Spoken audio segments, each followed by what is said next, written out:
Welcome back to the Quantum Guide Show. Hi, everybody. Today I'm very happy in episode 177 to introduce you to my new guest, Bob Engel. Bob owns and operates Exit the Matrix on Facebook and YouTube, and he's been researching human origins, ancient history, spirituality, and various mysteries since he was in high school. Bob's aim is to encourage people to expand their minds and to stand strong against the world's controllers and their ever-expanding tyranny against humanity.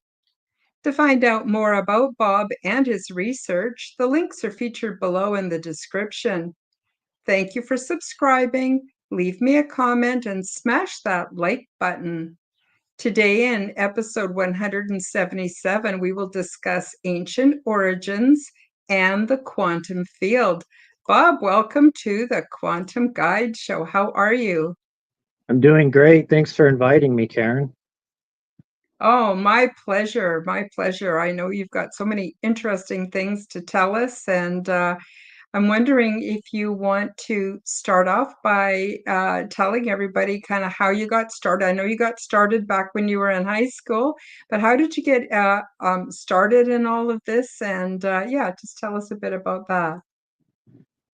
I guess I was born curious. Growing up as a kid, I was just always interested in mysteries, ancient history, aliens and UFOs. And I remember watching documentaries back even in middle school on, Roswell crash and stuff like that. And so I really got into stuff like that at an early age, and I found it to be a passion.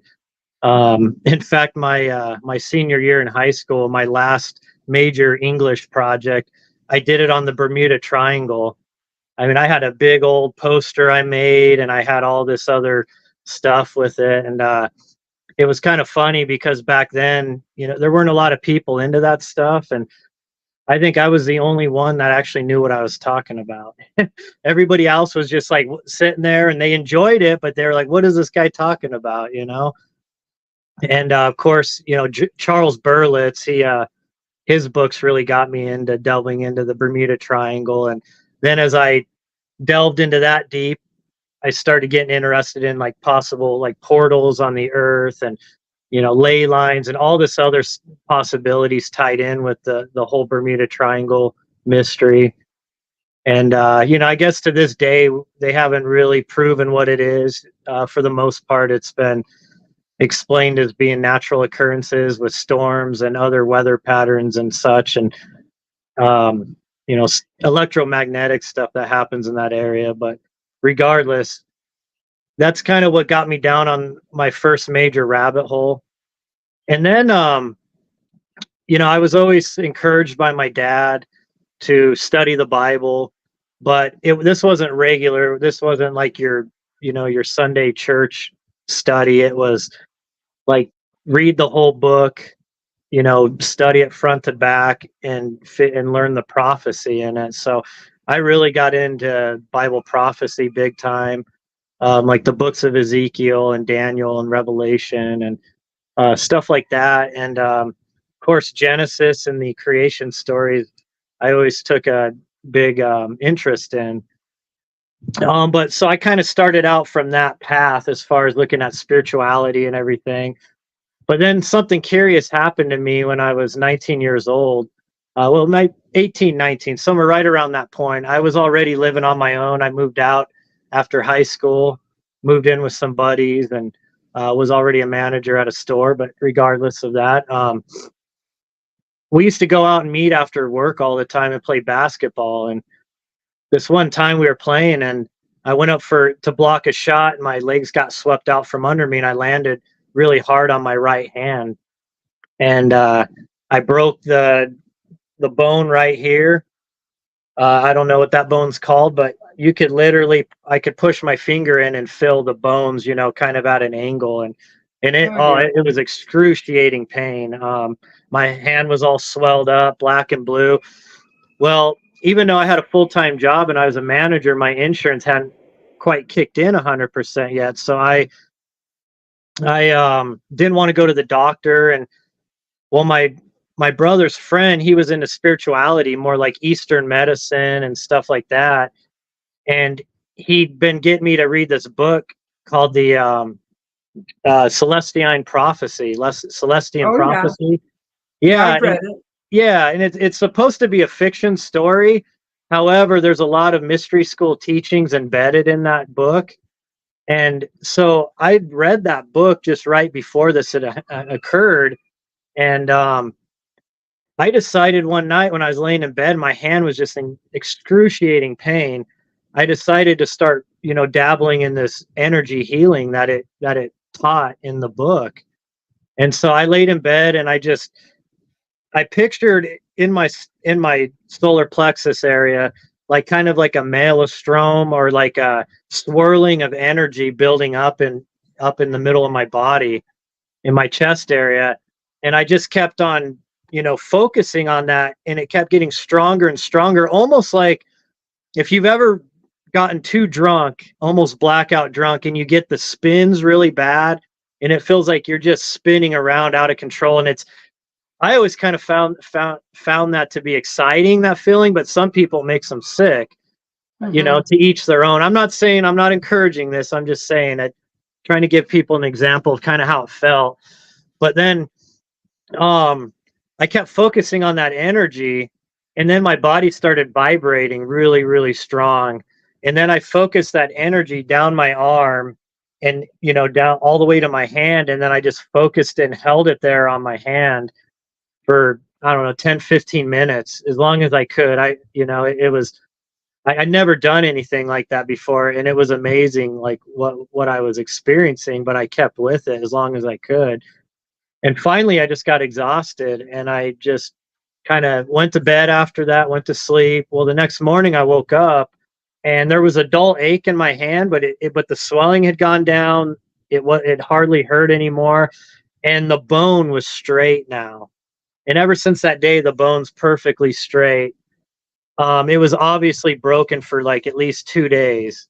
And so that really awoken me, or sorry, I don't like to say awakened me to this power that we have to heal ourselves, and this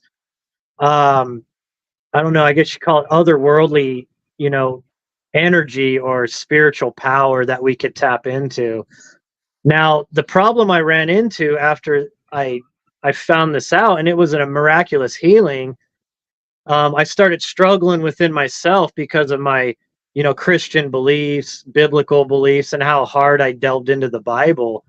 And Mm-hmm. so I really struggled with that, because I didn't know if I was doing witchcraft or doing something that was evil or not. Because a lot of people in the faith, they fall into that belief, that it is evil or it's something, that they shouldn't be dabbling in. So yeah, that's kind of what my early, beginnings and dabbling into a lot of like mysteries and ancient teachings and stuff. And then from there, I started studying the books, like the Nag Hammadi books, the Mm-hmm. Gnostic writings outside of the Bible, and the Apocrypha books, the Dead Sea Scroll stuff. And then I started working my way into cuneiform and more ancient texts like the Hindu Vedic texts and such, the Mahabharata and stuff like that.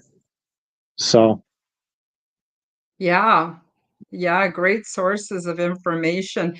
And were you able to get to the point where you could see some common threads in them? Were you able to see, like, for instance, um, a lot of what's in the Bible is also in the ancient cuneiform writings as well? And were you able to see the different parallels? absolutely. In fact, you'll find parallels amongst all the ancient religions.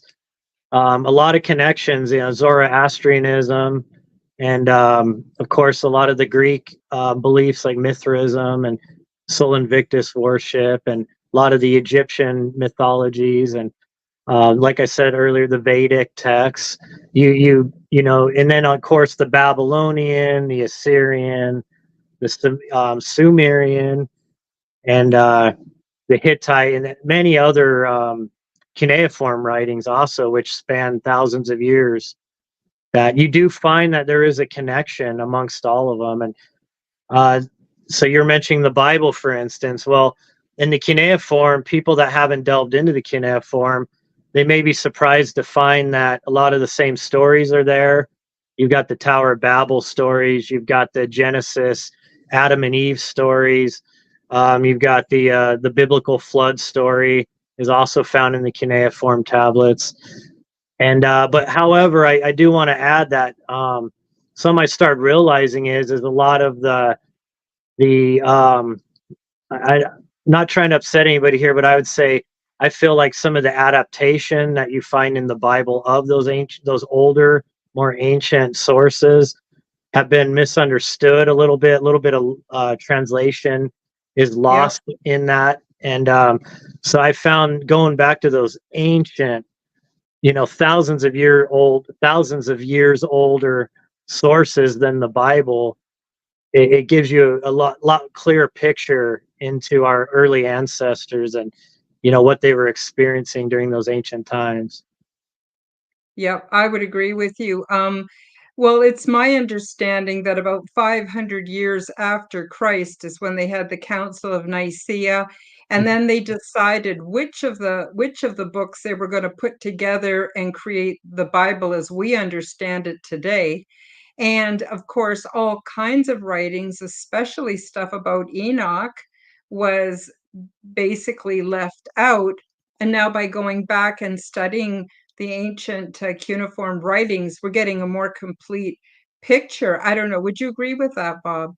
Yeah, absolutely, verbatim. Yeah, the Council of Nicaea. See, what people don't realize is that we are still living under the Roman power structure to this day. It never went away. What happened is that the empire handed the torch to the religious order of the time, and that early Catholic Church, which became the shortly after that the Holy Roman Empire. It was just a passing of the torch from one institution to another. They never dissolved Rome. Rome never died completely. It adapted, you could say, and it mutated into a instead of a military backed empire, it became a religious backed empire.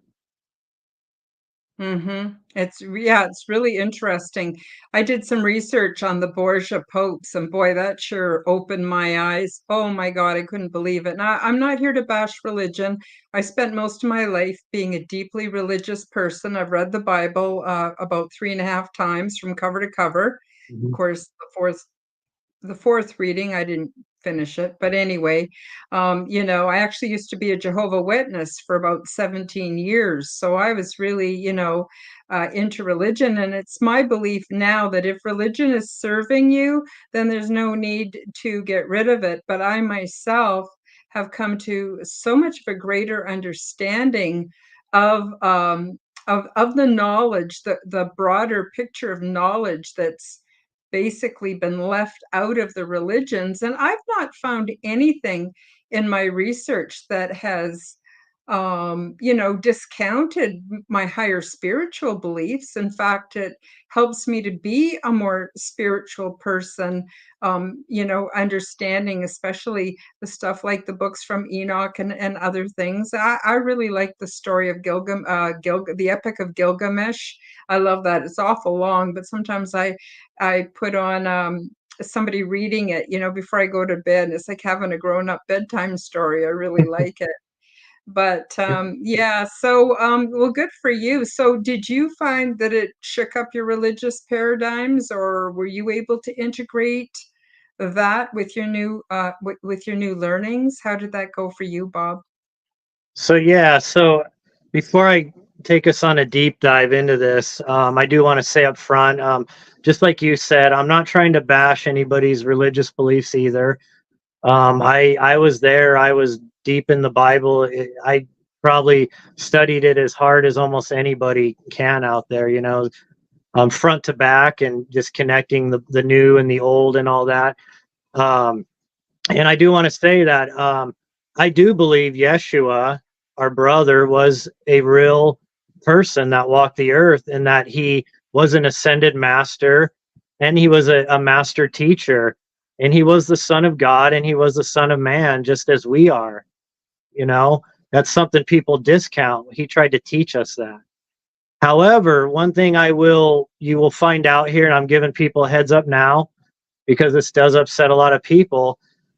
From my study, I've come to the realization that the Old Testament God is not the Father that Yeshua was teaching about, was not the unseen God, the creator of the universe, that the Old Testament God was in fact one of the Anunnaki. He was in the hierarchy of the Anunnaki, and that's coming from the Sumerian cuneiform and some of the Akkadian and Babylonian, and he's also was one of the Canaanite gods. So I I know this is going to upset some people, but that's what I've come to realize, that there is a disconnect Yeah. between the Old and New Testament. And I believe Yeshua was trying to teach us that, but religion tried to take the Old Testament, the Judean faith, and ball it in with this new Christian faith, along with Mithraism and some Zoroastrian and some Egyptian, and they took a lot from a lot of different religions, even some Druid pagan, uh, you know, teachings and mythology, and they basically turned that into a religion. They took all of those things, and so that's why religion today, I don't believe it even truly follows what it was meant to be. Mhm. You know, there are good messages and there's some truth in it. I'm not saying that, but so just kind of wanted to lay the groundwork there. Because Yeah. I don't know how you Well, feel about that, where I'm coming at, but no, I I figured I before we go into the next part. I agree. In fact, I'm a big fan of Paul Anthony Wallace and also Yeah. of Billy Carson. Yes. And Yes. they have some very interesting perspectives. And I also believe that Yeshua, as you say, call what some people call Christ Jesus, um, gave us a higher standard on how on the really important points, Hmm. because you can Hmm. get lost in the Old Testament with all the stories and the begetting and the this and the that. And let's face it, a lot of the accounts, wow, the God of the Old Testament was a pretty mean dude, and so Jesus, I think, or Yeshua brought us back to a path of love, which I think is basically a recipe for success for humanity here on earth today. But I don't want to get religious. I just wanted to tell you, I hear you, I agree with you. And it's very interesting to look at this from the broader perspective. And once our eyes are opened, we have more freedom in our thinking and in our lives. And so I think it's a really good thing. So yeah, just however you want to go, deep as you want to go, Bob, go for it. Okay, so let's go to the beginning then. We'll go to what many would know as the Genesis story in the Old Testament. Um, so there are many cuneiform tablets that directly paint the picture of the Genesis story, of the creation of man story. And so what I've found is, by reading those stories, some people may have heard of some of these. There's the Atrahasis is the most direct tablet I've found, that it breaks down the Garden of Eden story. And then, of course, you have aspects of it found in the Epic of Gilgamesh, as you mentioned earlier, and in the Enuma Elish. And there's some other stories also. There's Enki and Ninmah. Basically, that tablet is where they are talking about doing experiments on a human avatar. And so I guess before we open this completely, I want people to understand something that is very fundamental. They can even go to any Jewish rabbi and ask them this question, and they will explain this, because this has been mistranslated and misused in our current understanding of the Bible. And that starts at the very beginning where Elohim, God, right? So there's a major misconception here. Many people believe Elohim is Yahweh. Elohim is multiple gods. People need to understand this. El, El is a single God, is God. Elohim is gods. And you'll find this throughout Genesis. In the King James Version, in most of the versions of the Bible, it essentially says, you know, come let us make man in our image after our likeness, or come let us create man in our image after our likeness. And it's not verbatim. I could pull up the scripture if you want me to read it exact, but essentially in the Hebrew, they're calling God is Elohim. Well, Elohim is multiple gods. So, and the reason why this matters, current religion, they try to write this off as being the Trinity, that Elohim is multiple because they're trying to say it's the Holy Spirit, Yahweh, and Yeshua or Jesus. So that's actually wrong if you take it back to the cuneiform. The reason why Elohim is plural is because the story in Genesis is taken from these cuneiform tablets. It's adapted off of these various cuneiform tablets where it talks about the Anuna gods, the pantheon of gods, the Sumerian gods, how they came to Earth. That's where you get the word Anunnaki. Anu is the father creator. They call him Anu. You know, in fact, in the Bible where they say El Elyon means the Most High. Well, Anu would be El Elyon. He's the Most High in their pantheon. Now, he had two brothers that were often at odds with each other. One's name was Enki, also called Ea. He was a representative of the serpent family. And then you had his brother Enlil. Now, he's the character that we would call Yahweh in the Old Testament. He's the son of El Elyon. He is the God of the air. He's the commander of earth. And he's who you would call Yahweh in the Old Testament, at least according to my studies and other people that study into this also. And so there's a reason why Elohim is mentioned in Genesis, why it's written that way. It's because it was the gods that created man. Now I want people to understand something here. When I'm going into this, I am not dismissing the creator of all, okay? I call the creator of all the source of all energy in creation, love and light, you know, whatever you want to add on to that.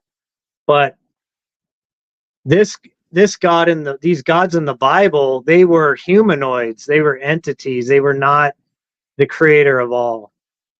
They were an advanced, highly technologically advanced, and possibly even more spiritually advanced species of humanoids. Now, this is according to the tablets. You'll find that these were not regular humans. You will find in the cuneiform that they actually created the Adamu as was to be a worker slave race for them, to work for them.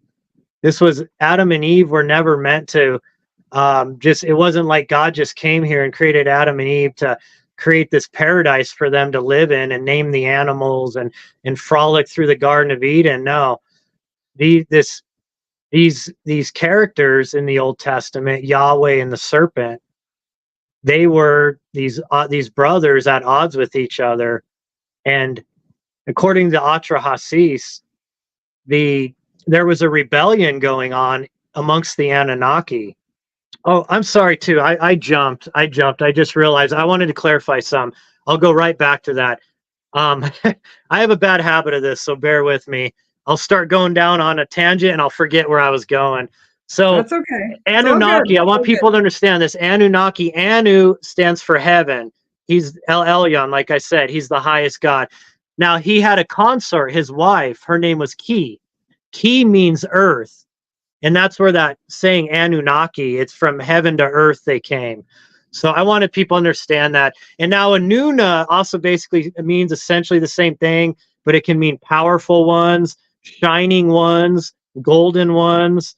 There's many different connotations to both of to Elohim, to Anunnaki, and to Anuna, but it's essentially the same. Okay, just different, slightly variations to the same characters, essentially. So sorry about that. I wanted to clarify that. I realized I didn't finish through with that. So now going back to the Atrahasis story. So what happened was there was a rebellion going on amongst the Anunnaki. See, the Anuna were the royal class of the Anunnaki race. They were the royals, the leaders, the rulers. Now they had a worker class called the Yagigi, the IgG. There's different people give different names to them. They're spelled IgIG, or sorry, IgIGI. Gigi. It's kind of a weird name, but that's how they're spelled in the cuneiform, or at least that's the translation of the spelling in the cuneiform. So these Igigi were rebelling because they were doing all this hard labor here because this was not their home. They were visiting Earth, and they were building basically an establishment. You could call it a camp or a base. And the Anunnaki, the rulers, they had them digging trenches. They had them digging out canals. They had them mining gold. Gold was something that they sought after.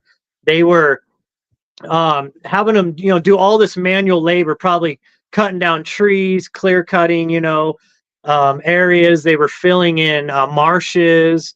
They're doing all this work, heavy labor. Now the planet or the realm or the dimension they came from, they probably had some kind of technology that did this work for them. But when they were here, they had to reduce themselves to manual labor. And so they were really pissed off. So they all rebelled, and they went to Enlil, Yahweh's house, to his stronghold, whatever it was. And they started demanding, him to come to the gates. They were furious, they were in rebellion.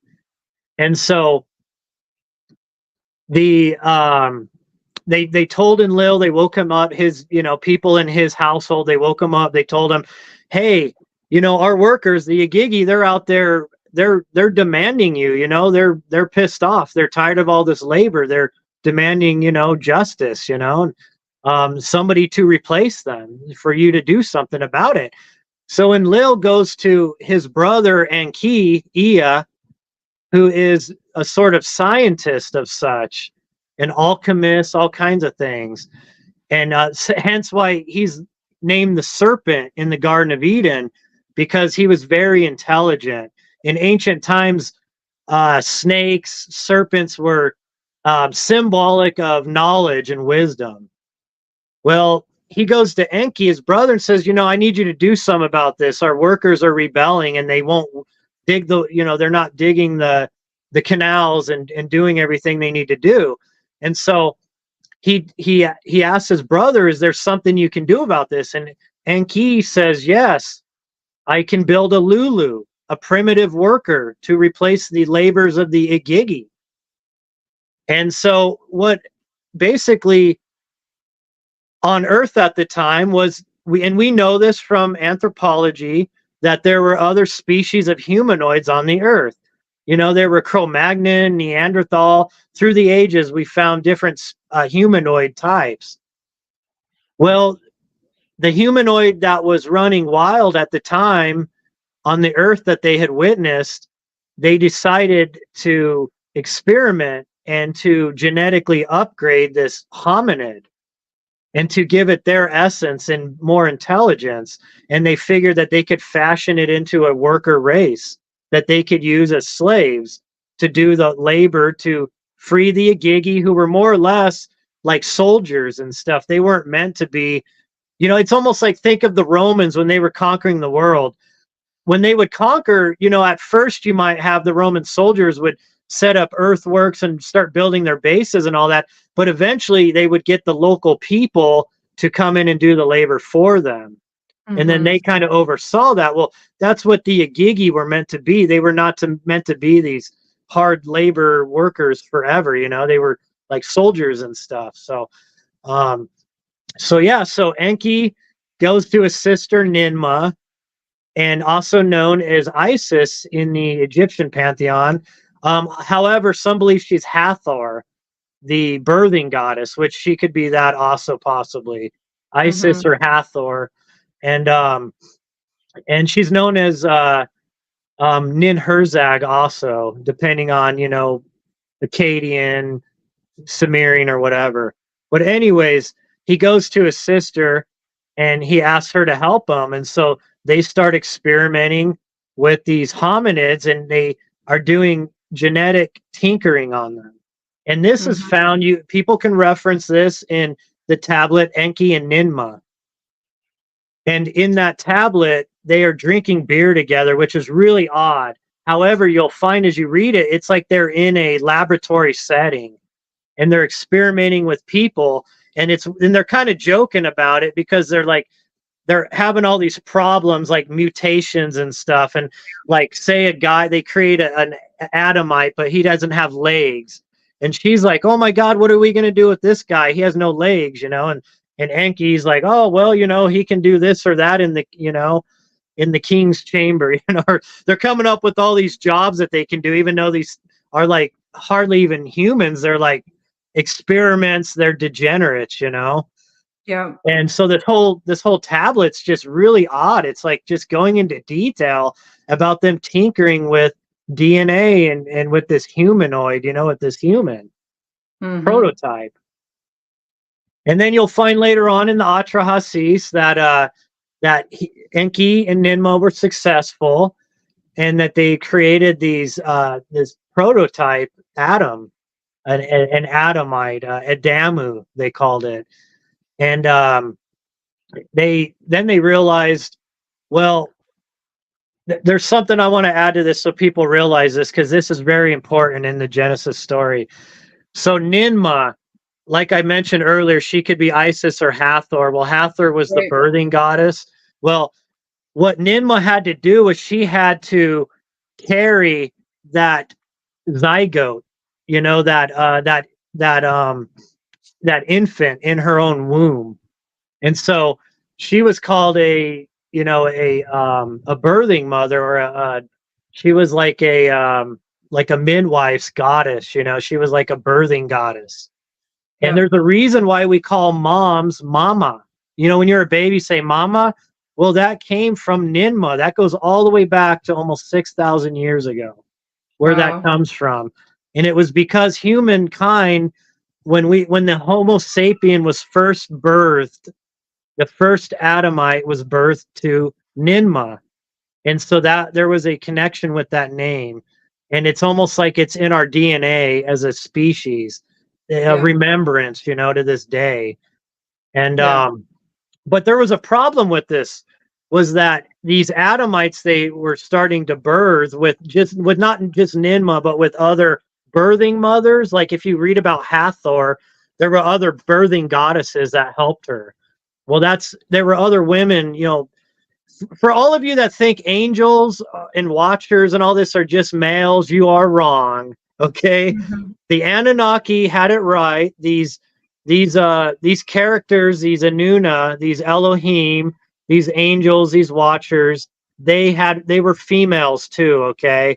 They were not all males, according to what many people think, because of the biblical narrative.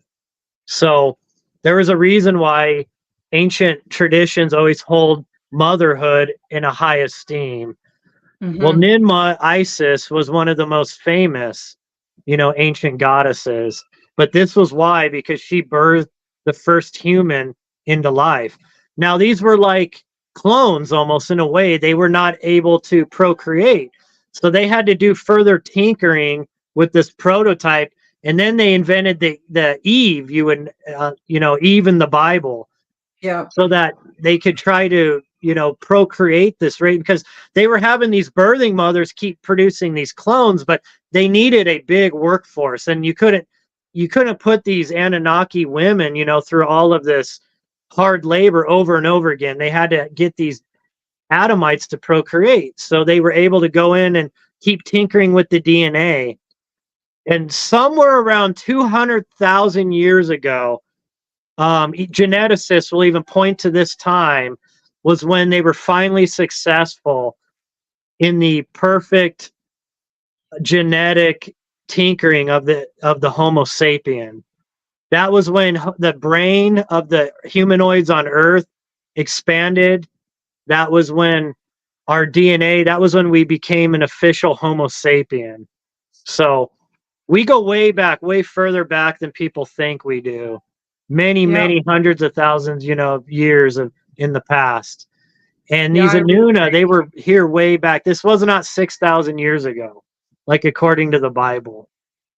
I'm sorry, I'll let you jump in here. I have a bad way of going on. No, it's all good. It's all good. I'm enjoying it. But yeah, and then once we started procreating, we got a little bit too prolific, and then that caused them some other problems. And but it's also interesting that if you go into our genetics, we actually have 1 or 2 chromosomes less than the great apes, because somebody went in and did some splicing. So there's physical evidence of what you're saying, and tinkered with us, removed the redundancies, and here we are. Here we are today. If you ask me, as a species, we could be doing a little bit better than what we're doing today, but that's kind of a different topic. I want to just take a moment, if it's okay with you, Bob, to do a short promotion video, and then we'll come back, and then maybe you can segue this into what you know about the quantum field, because that's super fascinating as well. Not trying to cut you off. Please feel free to, continue with whatever you want. So I will just quickly get this done, and then we will come right back. Hi guys, break time for a short message. YouTube will not monetize me, so if you enjoy my content and want to support my efforts, help me to cover my expenses by visiting my shop to buy yourself a beautiful orgone generator. Zendome's Orgonite are my unique brand, and they are ethically sourced, handmade, and double charged for maximum effect. They are only available through my website, www.KarenHoltonHealthCoach.com. Many people are finding comfort with Zendome's orgone generators, commonly called Orgonite. They are a simple compound which balance ambient energy by converting negative energy and EMF into positive healing energy with many easily confirmed health benefits. They are a simple compound with alchemic and energetic properties. These devices function as self-driven, continuously operating, highly efficient, negative to positive energy transmutation factories. They help diminish the harmful effects of electromagnetic frequency radiation by attracting and converting negative energies, retuning them into new and more healthful sound and light wave patterns, and they help to purify the atmosphere and accelerate plant growth. They also help stimulate positive mood and are a natural remedy for poor sleep patterns. When Orgonite is within range of any corded or wireless electronic device, it will efficiently and continuously transform that energy into orgone as it is being transmitted. This essentially creates orgone energy transmitters out of any and all emitters of harmful negative energy. You can use these devices for focusing the mind, healing, meditation, and for spiritual growth. Zendome's Orgonite are my unique brand of orgone generators, and they are only available through my website. Don't be fooled by imitations.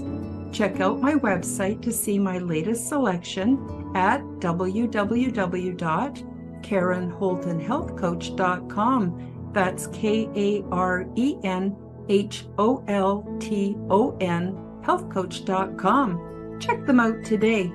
Now, let's get back to the show.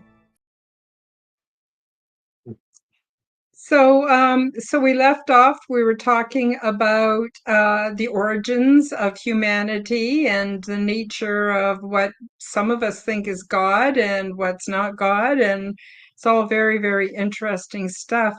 I'm wondering if you want to dovetail that on into talking a bit about the quantum field, or did you have more you want to say about that before we transition over, Bob? Actually, I can shift I can transition finishing off with this right into that perfectly Wonderful, because it wonderful. all ties together. Yeah. Um, so yeah, so if I don't know later on if you add anything in after, if you do, if people haven't heard about it, you can look it up online, but there's cylinder seals of what's called the tree of life. Now, this is a very, very important ancient depiction, and you'll find in a lot of ancient like temples and stuff that were left over from the Assyrians and the Babylonians and Sumerians. They always have these reliefs or cylinder seals of the tree of life. Now, this is absolutely important. This actually ties into the quantum field. So, in that same story, Atrahasis, now they were talking about what they had. One of the things that they had to do to put life, to give life to this atom, was they had to sacrifice one of the Anunnaki. This is in the Atrahasis. They said they had to sacrifice one of their own, and that gave life to the atom. So now I've often wondered, does that mean that they transferred the spirit of that Anunnaki into the atom, into the into that atom avatar? If that is that what they did, so it is interesting that that is found in that story. And so I started looking at the tree of life. Now, if you ever look at the tree of life, oftentimes you'll find this odd looking tree. I have a picture of it here, but I'm doing this off my phone, so I can't do like a share, like a screen share. But people should look this up. But it's this odd looking tree. It doesn't really look like a tree.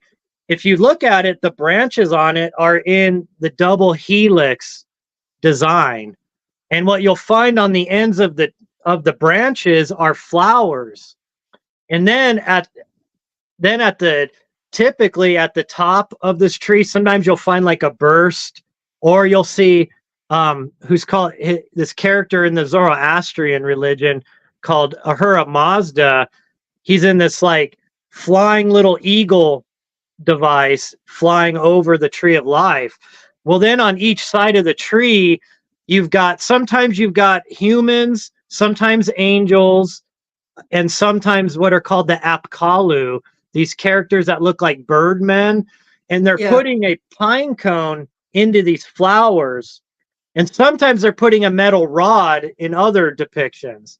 Now, this is very important because this is a representation of how they incept spirit into the human avatar.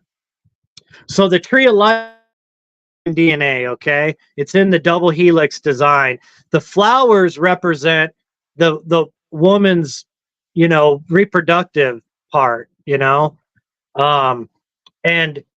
is oftentimes depicted as a flower without trying to be, go too hard into this. But sorry. So there's depictions of them putting these devices in there. Well, you got to think that they were doing in vitro type fertilization and such. This was a showing you that they were doing genetic upgrades to the DNA of the human. It's a representation of that. And the pine cone that they show that they're inserting, this is where it ties in with the quantum field and with spirit. So that the pine cone is revered in all ancient depictions, in all ancient religions. And that is because our pineal gland is in the shape of a pine cone. And the pineal gland, I like to call it the seat of the soul, because it is the connection point between spirit and the brain or the mind. It is Yeah. the connection between the the non-physical with this, at least the illusion of the physical realm. And and we interface with this realm through the brain, which brings in our electrical, gives us the electrical signals from our senses, which paints the picture of this realm that you can call the matrix, the quantum field, the third dimension or physical reality. And this pine cone is so very important because what they're showing in that depiction is that they have to make that connection with the pine cone, with the spirit to the body. Okay. Now, one thing I cannot answer to this day, and I've tried to figure this out, I can make inferences off of other ancient sources and tie it together. I don't know if they were trying to say that they could force spirits to come into these avatars, or if there was a way they enticed spirits to incept into these avatars. I'm not sure how that worked completely. Sometimes I also question if it was us, if we were the Elohim and we came down in a different form and created these bodies, and then then we were describing later on how we did that. It's hard to say. There's many different theories you can go into this. Possibly they were the Atlanteans, who, that's who the Anunnaki were. But what they're trying to say, though, is that they had to incept spirits into these bodies. There's no life unless there's the conscious energy, which is typically what I call spirit, So I don't know if you want to jump in on that or not. No, it's really, yeah, it's very, very interesting. And don't worry, I'm not going to be offended by you referring to lady bits as being flowers, because it's a fact of life. If it wasn't Yeah. for that, we would not have any life. So, it's just Yep. how it Yep. is. Yep. But I'm wondering if the pine cone, yeah, I totally agree. I think it represents the pineal gland, and that seems to be the interface between spirit, the three-dimensional reality we live in, and spirit. And I know for myself and my own personal experiences, I've had some really interesting transdimensional experiences, and I believe it's my pineal gland that allows me to do that. So it's kind of like an interface. So people think that the pineal gland is just your imagination. Well, it is, but I think it's also like a portal. And through it, we access spirit, our higher selves. Most of these different sacred teachings, when you boil them down, we're kind of all talking about the same thing, which is using a little bit different language or imagery. But I would agree. And from listening to you, yeah, it makes sense. Maybe they used the pine cone represented a technology, so they took the spirit of the guy they sacrificed and put him, and now we became living beings connected to source and with our spirit. Now, wasn't there a little bit later on where the Anunnaki realized they'd kind of made a mistake? They gave us too much power, and then they had to I don't know if the flood was to eliminate a large portion of our numbers, but also they then realized they needed to shorten our lifespan and dummy us down a bit. Do you have any thoughts about that, Bob? Yeah, well, yeah, they absolutely did. The original Adamites, and you'll find this in the Old Testament where they have the longer lifespans. Humans had a lot longer lifespans, and there was a danger to the Anunnaki in this, because, as you know, the longer you live, the more knowledge and wisdom you gain. Maybe not everybody, but typically most people, if you continue pursuing knowledge and expansion of mind and spirit and body, you get more wisdom. So imagine if you live for 1,000 years. Imagine how intelligent you can become. So the Anunnaki quickly realized the danger in this, because all of a sudden humans could at some point possibly surpass them even in understanding and knowledge. And because human beings we're not really human beings, we are conscious energy having a human experience. And so we are fractals of source. So what they did was they took fractals of source, these individual consciousnesses of source, and were able to entice, like I said, or maybe we were just bored. It's what I've heard. An interesting thing that people say that have near-death experiences is that people on the other side, they've asked them before, well, why do we keep coming and incarnating on Earth? And they say, it's simple, we get bored. Because in the realm we come from, you can manifest everything you need or want or desire. So, but we need the challenges to keep life interesting. People complain when we have challenges, but it's the challenges that make life sweet. Exactly. So hey man, look at it this way. Maybe they're just like, hey guys, hey, look at this, man. We created these awesome bodies. We need workers, but it'll allow you to come and experience a different realm than you've ever experienced. And there must have been something that drew people to come and sept into those bodies, because from what I've listened to hundreds of NDEs and OBEs, and they always say that we have a choice to come here or not. But but like you mentioned, one of the reasons we come here is to learn, is to experience duality, love, hate, light, darkness, negative, positive, all the polarities of this realm. Because the realm we come from, it is truly, I know it sounds cliche to say, but people say it is all love and light in that realm. You're with source, you're close with source. I mean, we are always connected with source, but part of the rules of the game when we come to Earth, to this realm, is that it's only a fraction of our spirit that comes here, of our consciousness. And it is coming here. It doesn't want to know everything. It ruins the experience or the game if you know everything. So part of the rules of the game is you come here and you're cut off from the knowledge of your higher self. Most people are.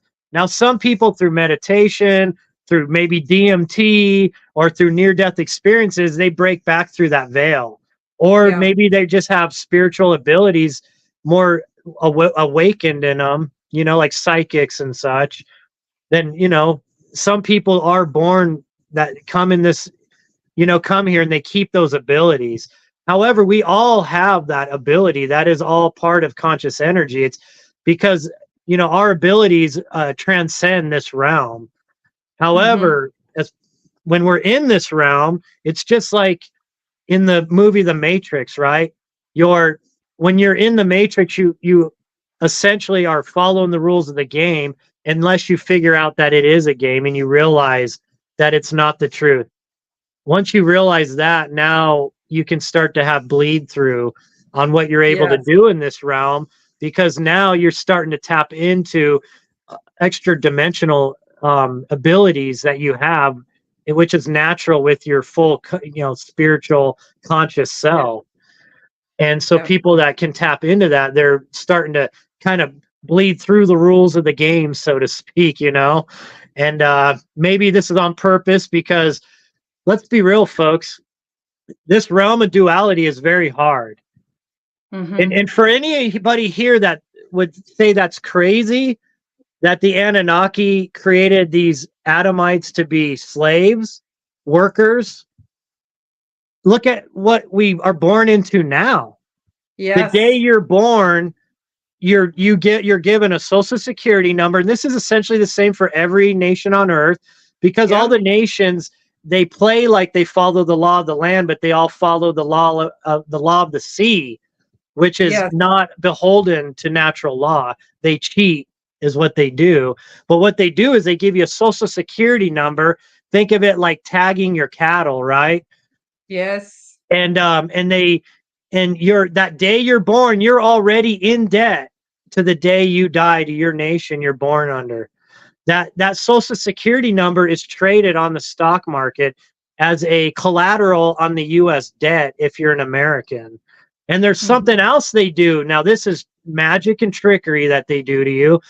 When you're born, they also do something to you when you're a baby. They get your footprint and they put it on your birth certificate, right? Well, there's a reason why they do that. They're putting your soul on a contract. They're trying to essentially say that, like, they're trying to make a play on word magic there. You know, the sole of your feet, think of it, your soul, and they're imprinting it on that paper, on that contract of your birth. Because now that you're in this realm, you're under their rules, and you're once again a worker. No different than what we were as the Lulus. We are still there. We are still working for their system. Mm-hmm. Absolutely. And you know, even 100 to, well, let's say 200 years ago and before that, there was a couple people that had all the power, and everybody else worked the land and gave the best they had to the rulers. Their lifespans were short because they worked so hard, they didn't get proper nutrition. And I gotta say, you know, but nowadays, oh my God, it's like every week there's 2, 3, 4, 5, 6 disasters and strange shenanigans with governments. And I won't even get into just the last 2 weeks. It's been crazy what the information that's been coming out. And you know, but I got to tell you, Bob, for me, I was just one of those people that was just trying to cope and trying to make ends meet and trying to you know, try to deal with the social reality. And you know, there's a lot going on there too. But none of this occurred to me. But it took sort of tragedy and trauma to really open my eyes and just to start seeing what was going on. And so what I've done is created kind of a little reality within the greater reality where I'm in touch with, I don't have perfect connection with, but I'm in touch with my higher self. I'm well aware that there's so much more to me than what society would want me to know or to believe. I've created a quite literally engineered a lifestyle that's sustainable. I learned how to eat properly for me. I learned how to, you know, get enough rest, to get enough exercise, take care of my body, you know, have loving relationships, you know, with my pets and my family, and you know, a handful of friends that are really good people. And so no matter what the gong show or clown world is doing, you know, I've got respite within my own engineered reality that I created. And it didn't happen overnight. It took me years and years to finally get this together. But you know, you can, I think, have a good life within the slave system. But you're absolutely right on with the slave system, and it's just a tragedy. And you see people and they're so burnt out and they're so unhappy, and nobody is telling them the truth. And that's why you do, you know, you do podcasts like what you do. I do what I do, because we're trying to show people that once you face it and wake up to it, you can step out, and there's so much that we can enjoy while we're here. And the good news is, no matter how bad it gets, it doesn't last forever. Now, Bob, we're quickly running out of time, but I want to turn it back over to you to sort of tie up loose ends, put it all together, and share your message with humanity that you have for encouragement.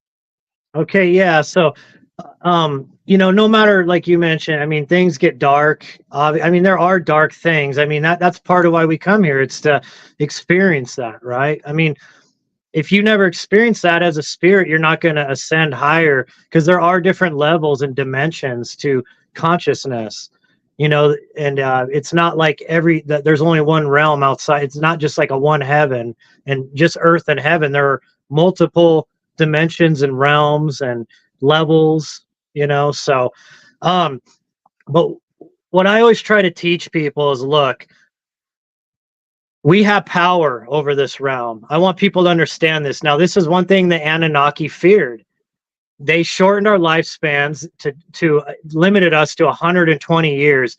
They shortened our telomeres. That was what Karen had mentioned earlier about the chromosomes. They fused two of them together. That shortened our lifespans to 120 years.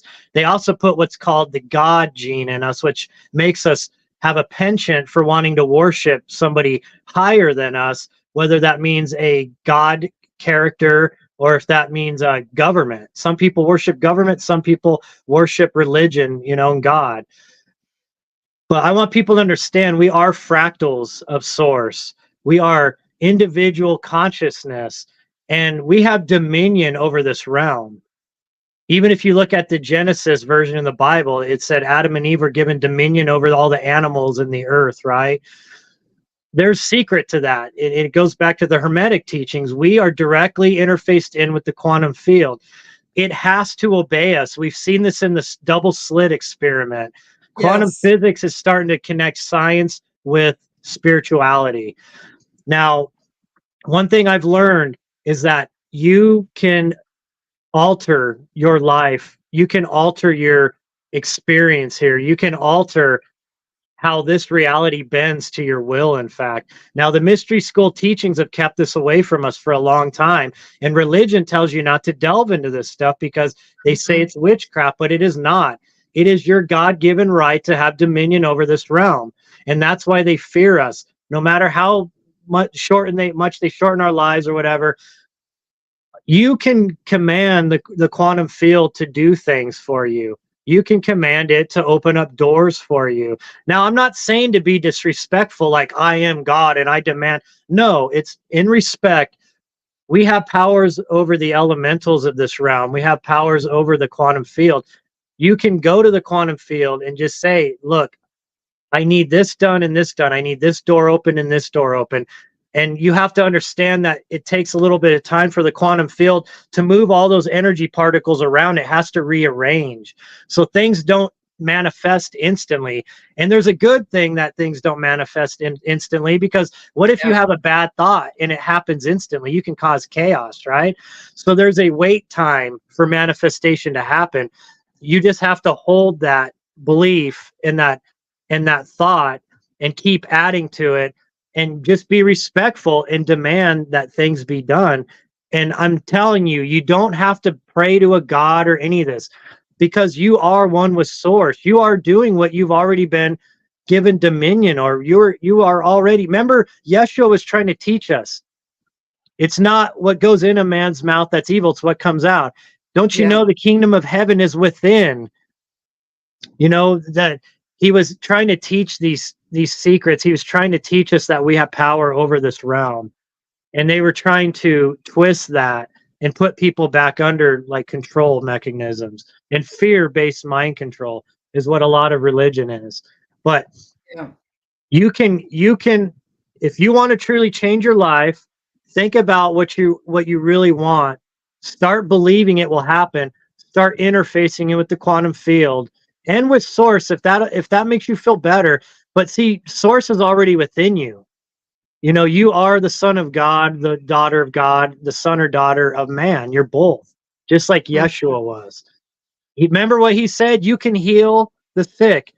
You can cast out demons. You can even move mountains. You can do greater than I. He was trying to teach you these things because, see, he understood. You just do it. You know, he understood how to have that control over the quantum field, and he was trying to teach us over this realm, over the energetic side of this realm. And so I want people not to fear all this.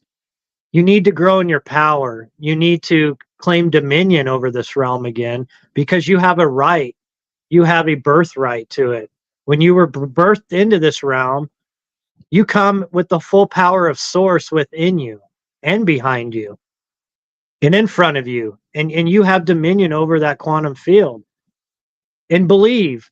Now, sometimes you got to do different things. And now there is one rule I need people to understand, because it's not like The Secret where it's just all thinking about stuff.